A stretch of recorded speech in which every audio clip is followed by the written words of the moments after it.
Oh, she can say. She can say. She's going to do rules though all the time.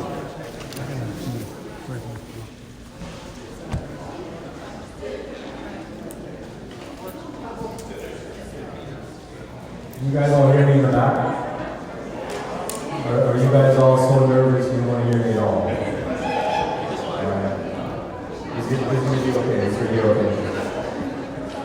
Okay, I'm going to get started with our presentation. We are the Hawaii Filipino Martial Arts School. Short intro for myself. My name is Noel Tiwi. I'm from Cebu originally. My mother is from Leyte, so I'm super stoked about this Filipino history, presentation opportunity to talk about not just the roots of my school, but certainly the roots of our arts and islands, right? So, I don't know if you guys can see that. You know what? I almost read through this. It is that o'clock my age. So, in my presentation, I'm talking about something that I call Katipunan to Kapisanan. Any Tagalog speakers in here? Filipino speakers? One guy in the back. Okay. I'm not a Tagalog speaker either on the side. So, me too. Katipunan, as you know, means a secret society. You may recognize that word because it's a word that exemplified the movement out of Spanish from our islands for about 300-400 years. Kapisanan may be a term you've never heard before. Kapisanan in our language, the root word is pisan, which means to come together.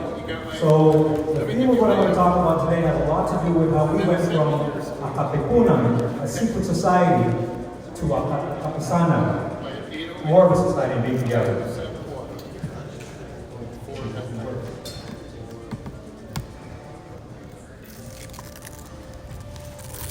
Your friend needs help here. Nah, it's not working. Maybe you work this on this volume switch. Yeah?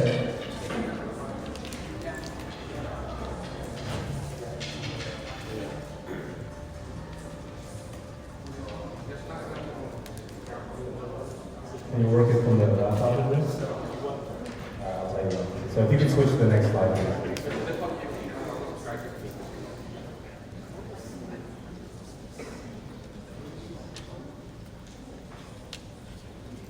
This one. There you go. Okay. All right. I have 3 pictures up here that I wanted to share with you guys, and I wanted to talk a little bit about the difference between tradition and history. On the left, we have a painting that was recently gifted to the Vice Mayor of Cebu, Raymond Garcia, by a contemporary artist named Romulo Galiciano.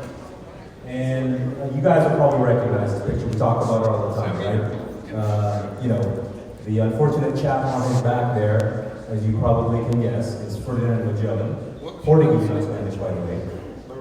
And the rest of the news there are our countrymen, our forebears. Right? Our tradition tells us, particularly in the diaspora, that Magellan killed Lapu-Lapu. We like to think he used smartest techniques, we fantasize. Was it a cinco to the belly? Was it a doce to the top of the head? We like to fantasize these things, right? Actually, in Cebu, the local tradition says that he was hit in the leg by an arrow, hence, if you look carefully, you'll see some arrows there, after which he was overwhelmed by his troops. The other one in the middle there is a sculpture from the Basilica de Santo Niño in Cebu City. I was there about 3 years ago, just before the pandemic hit. I took a picture of that and I thought it was interesting. Because our traditions say that we hid our martial arts from the Spaniards and the priests to preserve this art and make sure it didn't get lost during the time of colonization, right? The third one is a mosaic on the courtyard floor at the same basilica, which I thought was really cool, man. I had to figure out what that was because it's almost kind of secret. It speaks to our tradition also that we form secret societies within our communities in the Philippines to protect the art. Shifting to history, both contemporary and developing, and some of this stuff is just being discovered. Turns out, 1521, Magellan shows up in our island, he gets caught up in local politics. He bites the dust on Mactan. His crew gets back on their boats, and they get back all the way back to his Spain somehow, right? He's actually not the most interesting guy in this whole story. If you've never heard of him, 40 years later, there was a cat by the name of Miguel Lopez de Legazpi who was smarter. He returns to the islands. Instead of being a fool and getting caught up in local politics, this guy goes around and starts making blood pacts with all of our dato, Sikatuna, Tumabon, all over the place. Legazpi was a lot more successful. He established Cebu and founded Cebu City. He established and founded Manila, right? Now this is where it gets interesting. The Spaniards are rolling. They're rolling in their islands, right? They get all the way to the south. And what's in the south of the Philippines? Who knows? Mindanao. What did they find in Mindanao? Muslims. If you know your Spanish history, the history of Spain and the south of Spain is a region called Andalusia. Andalusia was in Muslim territory. And so the Spaniards go to the New World, Philippines. What do they find in the south of the Philippines? The same thing they found in the south of Spain. Muslims, right? So what we have here is 300 years of moral wars. If you're interested, look it up, moral wars, right? With Christian soldiers from Spain and Muslims from the south of Mindanao. That's not familiar to you. Still continuing to this day. So depending on who you talk to, the Philippine martial arts, it's an extension of the moral. We all have no weapons of moral end. We love our princes, we love all that kind of stuff, right? There are actually others developing recently, particularly in Cebu, right, who will contend that our Filipino martial arts developed from the fact, historical fact. The Spaniards, the Jesuits, the Augustan friars, they were responsible for training the Indian us to defend against these moral raids. Whatever you believe, right, we need to think of this whole era not as just fantasy, jungles, etc. The Philippines, our islands, was a theater of military operations. 300 years. So I get curious about those things. I go back home to Cebu City, again where I'm from, 3 years ago, 4 years ago, whatever it was. It's a blur now, the pandemic happened. And I go to Los Museos de Soto in Cebu City. In fact, that museum actually used to be a prison in Cebu City. Amazing artifacts in this prison. I think they actually revamped it and created a new museum about 3 years ago because 1521, the Jones there, he gets off, right?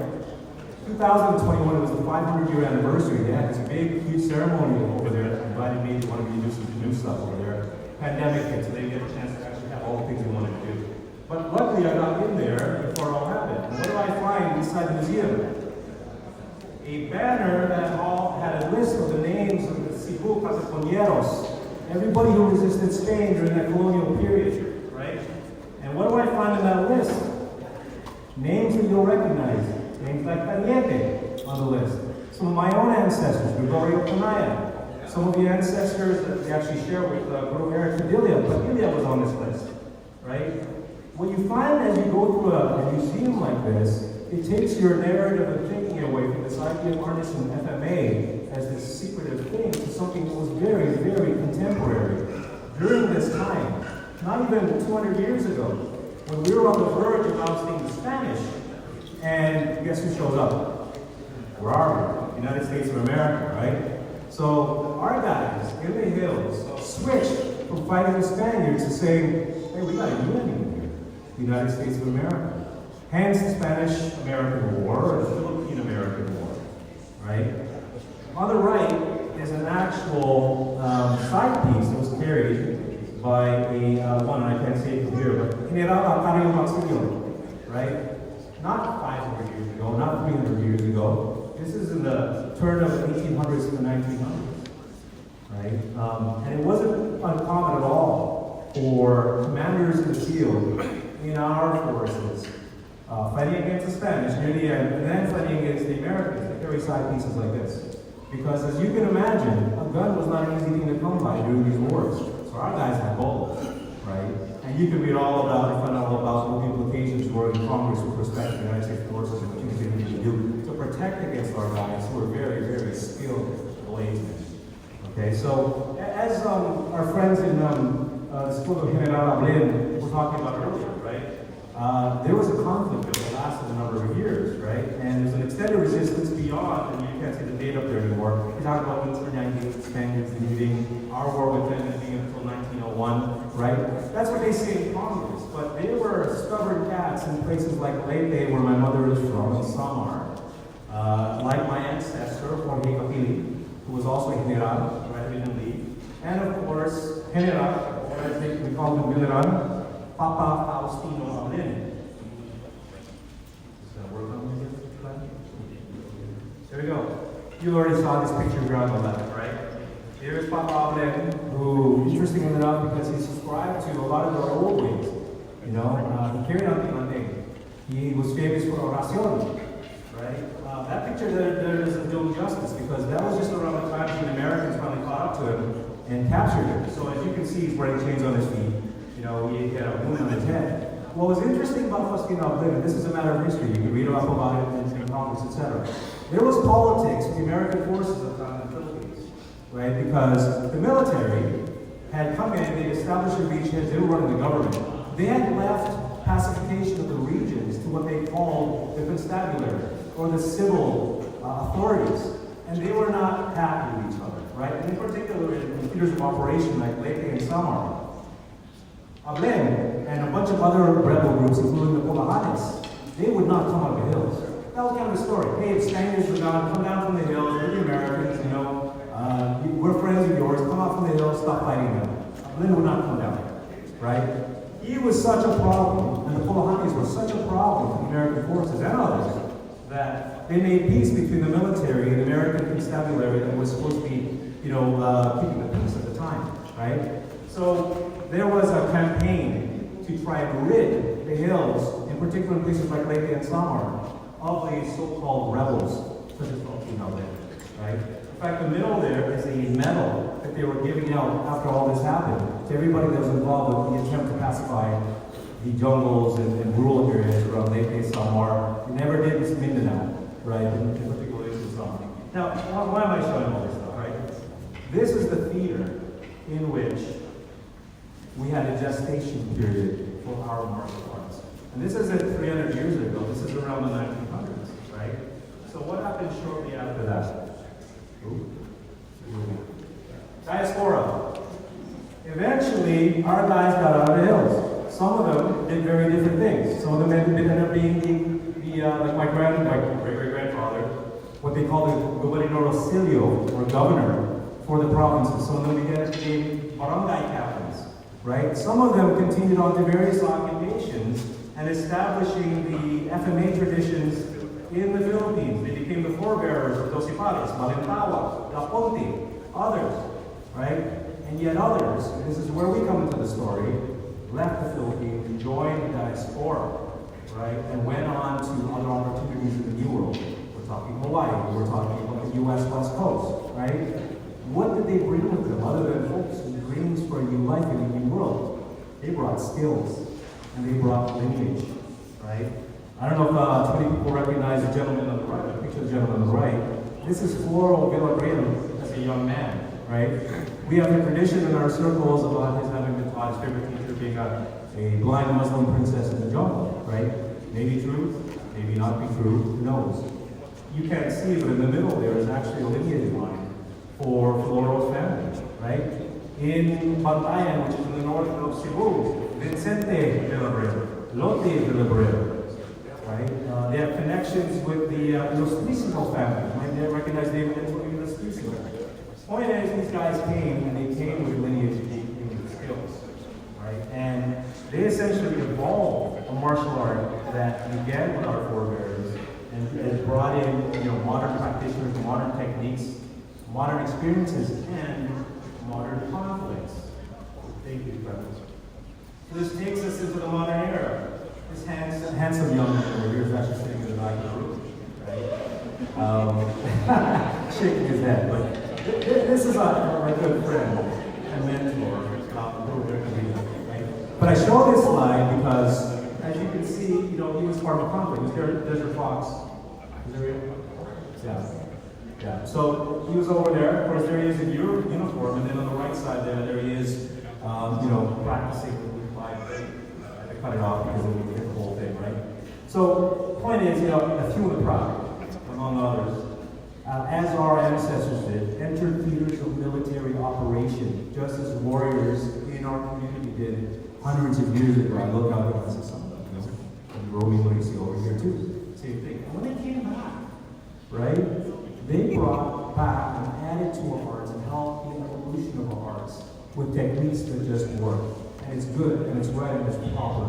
Because our art cannot stay still. It must evolve, it must develop, and it always will, it always did. as part of our community.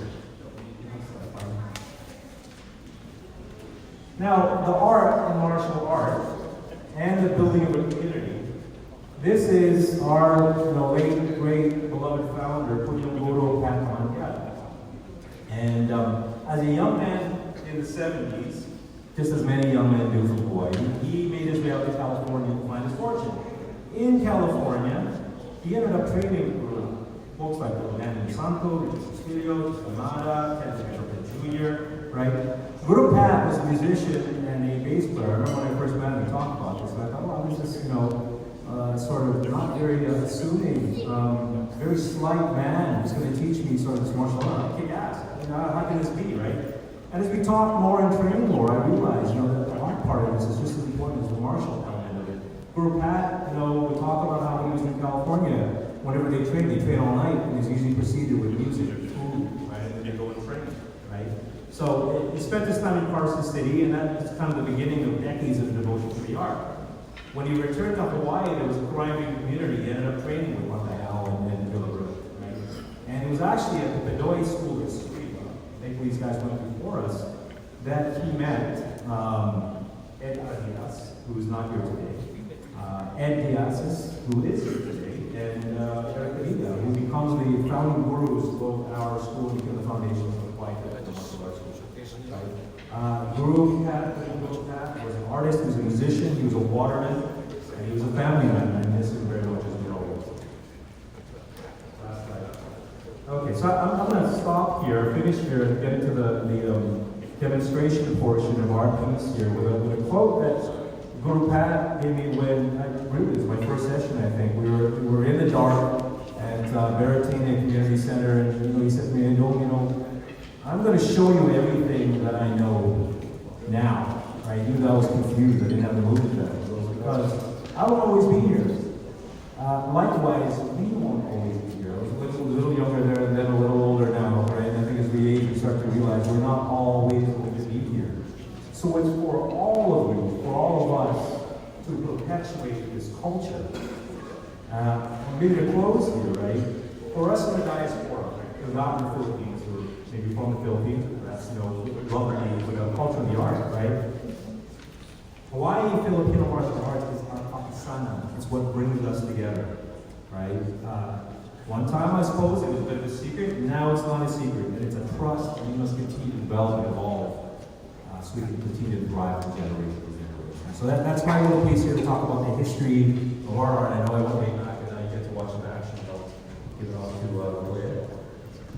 Still good looking after all this time. You know he's not here before. That's what comes about.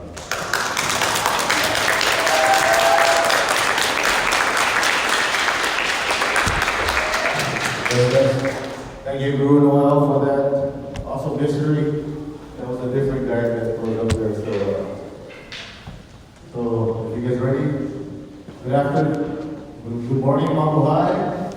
Ladies and gentlemen, special guests and Filipino community.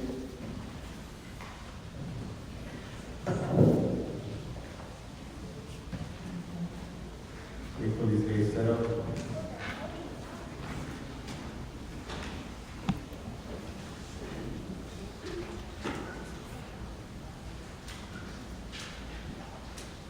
Which board?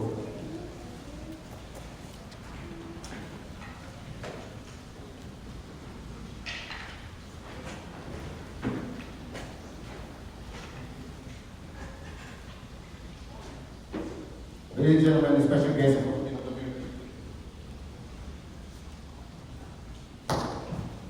Yes. We are the Hawaii Filipino Martial Arts School. Our goal is to perpetuate and preserve the Filipino culture, heritage, the martial art of Kali, Arnes, and Escrima. To the Philcom Center and Clint Bautista for your vision and dedication to this memorable event. To the Masters, Gurus, Tuhan, Grandmasters, fellow Scribadors for allowing us to share this space, to share our culture and martial art.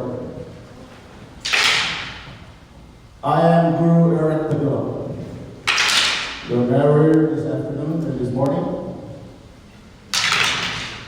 Before each demonstration, we salute the audience and guests. We show honor and respect. Salute! Two! Ladies and gentlemen, the Hawaii Filipino Martial Arts School.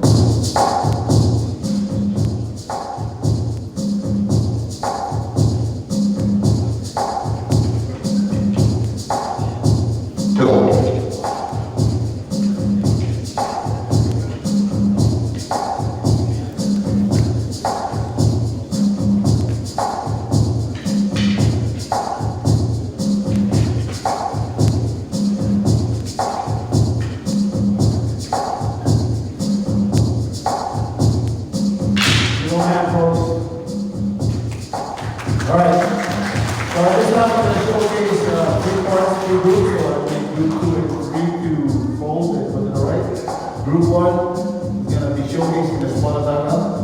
They'll be showcasing a girl we call Wala. 5, 6, 7. We'll be doing some Tayara, some broad and this art. So I'm going to join them right now.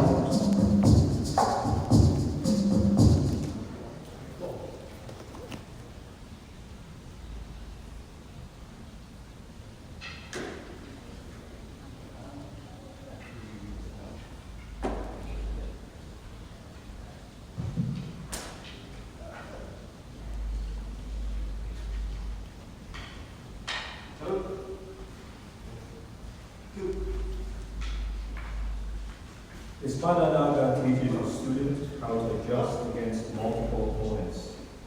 It allows the student to fight from short and long range while showcasing efficient on deploying the daga and baroque weapons.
Group 2 is going to be showcasing the Los Eternos offensive defense.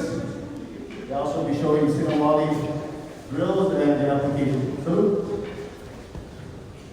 2. At this time, we're going to show the Los Eternos offense to our system. 1. Hup! Double stick fighting. Try to develop practitioner with your hand, providing enhanced eye-hand coordination, timing, rhythm, and fluidity. 2. At this time, we're going to showcase the defense. 1. Up. Interweaving pattern developed when manipulating 2 sticks with the double stick fighting, also known as Sinawali fighting. It's known as earthquake climbing, drills in a dance-like fashion, Students will move quickly with power and dance like movement. Go!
So our next group is a mix of new students and advanced students.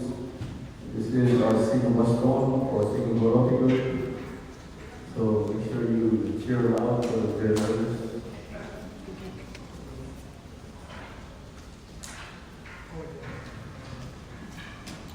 Come on. Come on, guys. Don't be shy.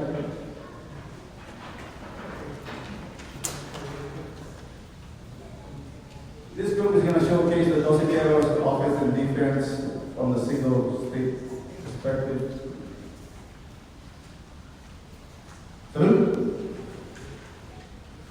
Two. This is the offensive aspect of it. Uno. Up.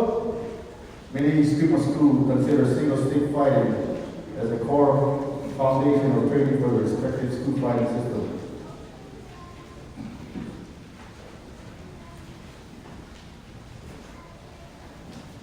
Two.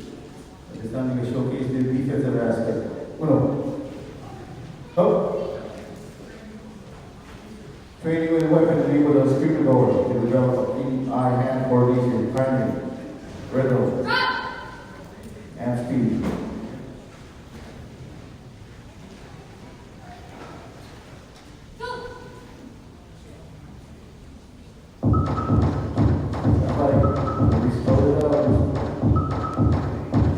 This time we're going to showcase the drill we call one-on-one cincoteros. Ready? Go!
Phoebe, Samantha, Desiree, Deandra. 2, you know handles. Then 2.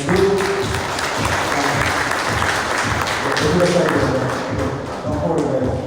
Let me see you. Next group, Brian, Jill, Shalane, Anthony. 2.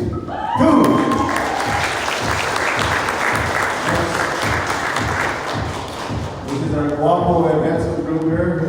We got G, Russell, Lay, Edward. 2.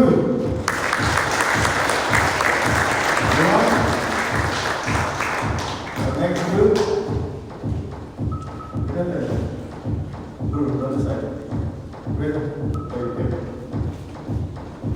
Final group, we have Guru Eliasis, Kevin, Christy, Guru Roger, Dennis. 2. Special thanks to Guru Noel TV and Guru Padilla. Want to give a special thank you to Film Center. And Batista, the Masters, Gurus, Tuhan, Grandmasters, and fellow Scrimadors. We are the Hawaiian Filipino martial art, so please feel free to speak to us to get more information about the Filipino martial art. Mabuhay, God bless you. Thank you.